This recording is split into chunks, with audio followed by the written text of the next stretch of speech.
Hello, good morning everyone. This is Teacher Ryan and welcome to my YouTube channel. So, today is our assessment day for kindergarten. So, ito yung first time na makakaroon ng assessment ng kinder. So, inayos ko yung classroom ko para maging conducive for them. So, maya-maya magsisimula na yung assessment namin. Pero bago lahat, pagkita ko muna sa inyo yung classroom ko, kung paano ko siya inayos kahapon, nilinis ko siya, at may mga binago akong set up. So, sana ay magustuhan nyo at saka i-like nyo sa akin yung button, yung like button. So, yun lang po and see you later. Bye-bye.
Good morning po. So, ngayon ay assessment day, first day.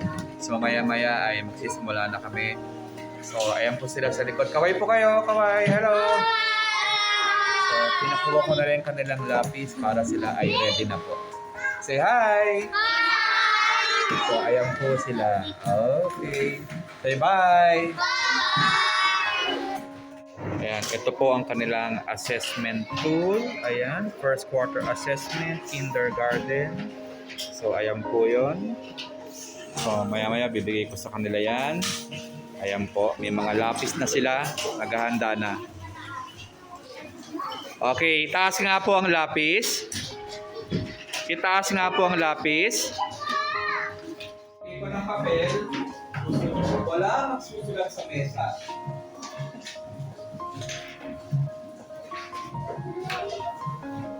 Isulat ang pangalan.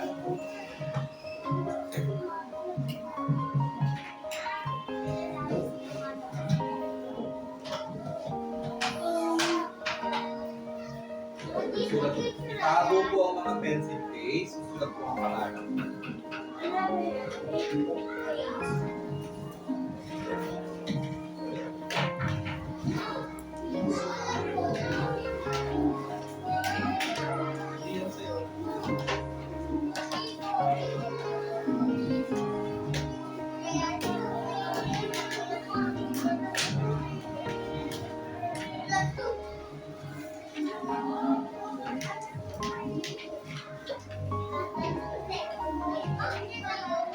Wala pong maingay. Sulat po ang pangalan. Sulat ang pangalan. Sige na po. Ay.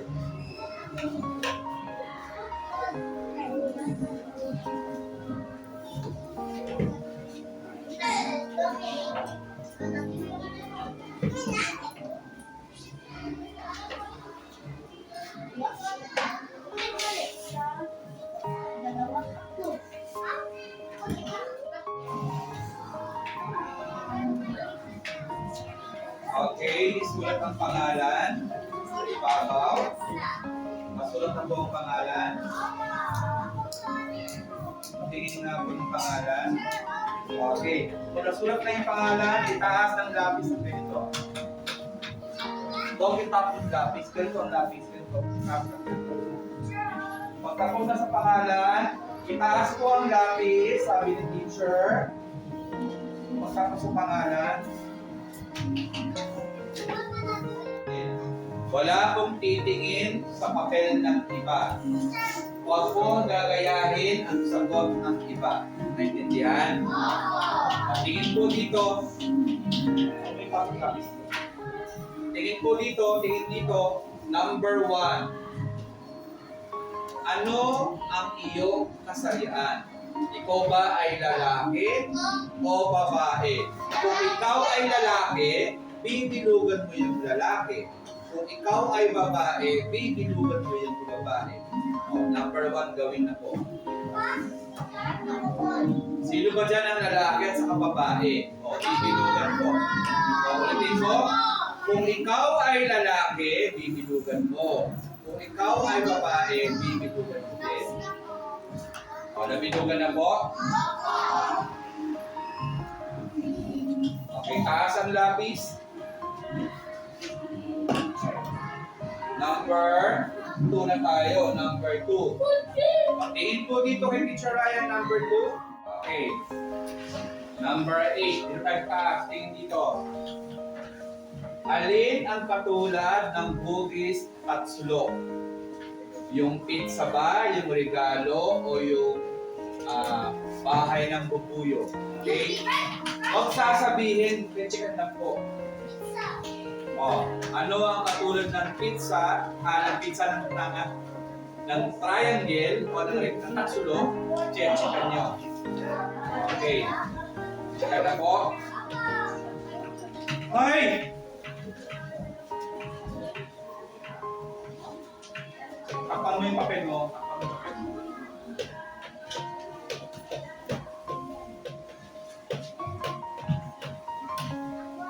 Kulay, kung tapos na magkulay ha. Ganun ko yung crayon. Sabi ko, itaas ang pagkulay. Okay. Sa baba na po tayo. Dito po tayo.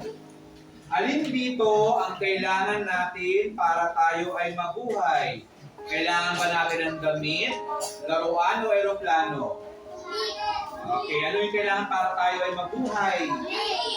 O kung sabihin, kulayan po ang tamang larawan. Okay, kulayan ang tamang larawan.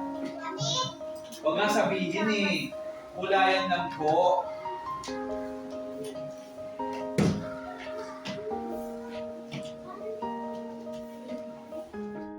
Okay, tingnan ang sariling papel.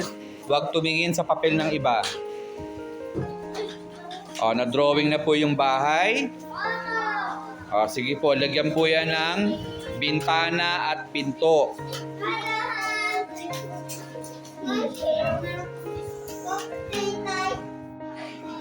Okay, susunod po, i-drawing po ang dalawang mata. Dalawang mata. Kaya po yan. Dali lang po ang mata. Kaya nyo po yan. I-drawing ang mata. Hello po, good afternoon po. Ngayon po magkakaroon naman ng assessment ang Kinder Orange naman. So ito po sila sa likod ko. Kaway po kayo, Kinder Orange. Hello, hi, say hi. Ayan po sila, Kinder Orange. Say hi. Okay, babalik po kami. Bilugan ang tamang sagot. Tumingin kay Teacher Ryan. Number 1. Huwag mo itap yung lapis, maingay Okay? Number 1. Ano ang iyong kasarian? Ikaw ba ay babae o lalaki? Ang gagawin, pag ikaw ay babae, bibilugan mo yung babae. Pag ikaw ay lalaki, bibilugan mo yung lalaki. If you're a boy, circle the boy. If you are a girl, circle the girl. Gawin na po. Ang gagawin natin, yung papel ay babalik na rin. Tapos hahanapin yung merong tip sa pie dito sa ibabaw. Kasi po, dapat ganito yung papel kaliktaran Alright, let's balik muna.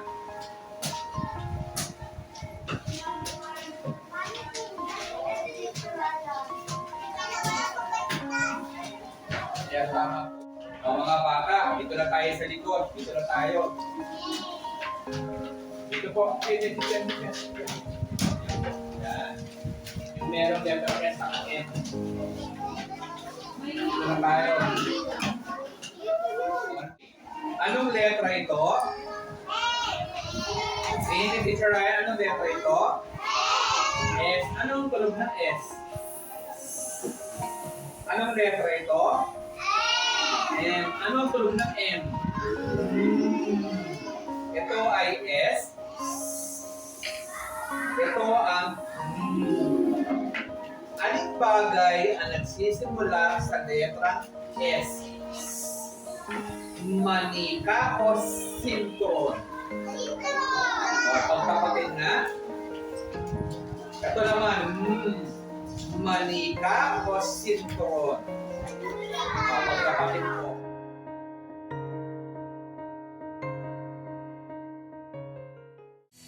Hello, good morning everyone, and this is Teacher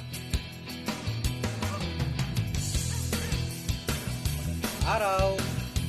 Ako po si Teacher Ryan.